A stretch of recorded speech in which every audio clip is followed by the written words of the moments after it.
Thank you, Mr. Coffman. Thank you, Mr. Chairman. General Dempsey, thank you for your service as the Chairman of Joint Chiefs of Staff and Secretary Hagel as the Secretary of Defense. And thank you both for your service in the United States Army as combat veterans. The previous National Defense Authorization Act authorized the National Commission on the Structure of the Air Force. And I've got the report here, and it was issued on January 30th. To the Congress, and it's very impressive. And I think one of the theses of this report is that in order to save money without compromising capability, that we need to push more capability. We need to look at the force structure, and in this report it looks at the United States Air Force and says, what can we do in the Guard and Reserve versus what can we do on active duty in terms of saving money? Because your predecessor, Secretary of Defense Robert Gates, would tell us in these hearings that the trajectory of personnel cost is going to eat into acquisition costs, irrespective of what else happens to the budget. And so we now have, I think, I'm co-sponsoring an amendment by Chairman Wilson, South Carolina, Personnel Subcommittee that would do the same, set up the same process for the United States Army in terms of looking at its force structure and what can be done in the Guard and Reserve. I'm doing writing amendments to do the same for the United States Marine Corps and the Navy.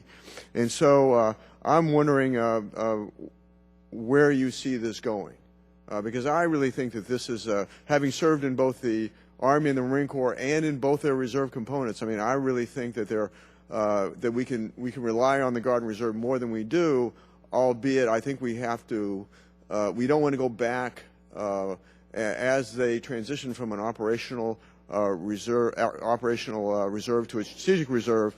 We got to make sure that I think we address their training requirements, and we don't want to go back to the status quo ante when reserve units are showing up or Guard units are showing up for the first Gulf War and we're ill prepared to go to combat. General Dempsey, I wonder if you could address it. Yeah, absolutely. You're not going to find a bigger fan of the Guard and Reserve than me, having served 3 years in Iraq almost consecutively. But I also, as we continue to do this analysis, and I think the Army, I'm not sure whether we need a study or not, frankly. It would depend on how it was, what charter you gave it and what composition you would direct. But let me set that aside for a minute. If you want someone to be ready and as capable as someone who is active, then you have to pay for them to achieve that level of readiness. This really isn't magic.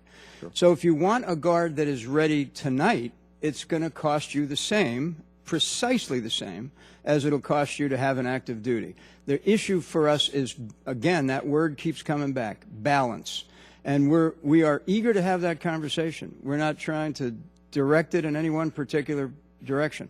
We think we've got in the Army's plan the proper balance. If someone suggests otherwise, then let's have that conversation. Sure, we will have that conversation, in what you just mentioned doesn't take into account the legacy cost, where an active duty soldier maybe with 20 years retires at age say 40, 42 is going to redraw 50% of their base pay from the date of retirement, whereas that reservist with the 20 years is not going to draw until age 60. There is significant legacy cost differences.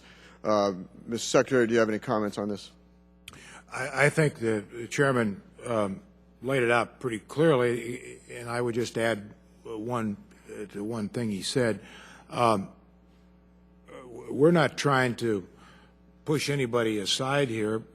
We would welcome the input and the ideas, and just as Chairman Dempsey said. Well, I think we're clearly going to look at how we structure this. I think these findings are impressive in this report. I've written the 4 recommendations in amendment form that I'm going to try and put into the National Defense Authorization Act that will produce savings, and we're going to take the same process to all the other branches of service. Thank you. Mr. Chairman, I yield back. If I could, Mr. Chairman, I just want to ensure, I don't know that I don't know this, but I suspect the Air Force hasn't had time to to not rebut it, but comment upon it and present their alternative view. And I'd hate to have the recommendations in that review be placed into the NDA in the NDAA in a binding fashion before we have this debate. Mr. Chairman, very quickly, in accordance to this report, the Air Force fully participated in it. Thank you.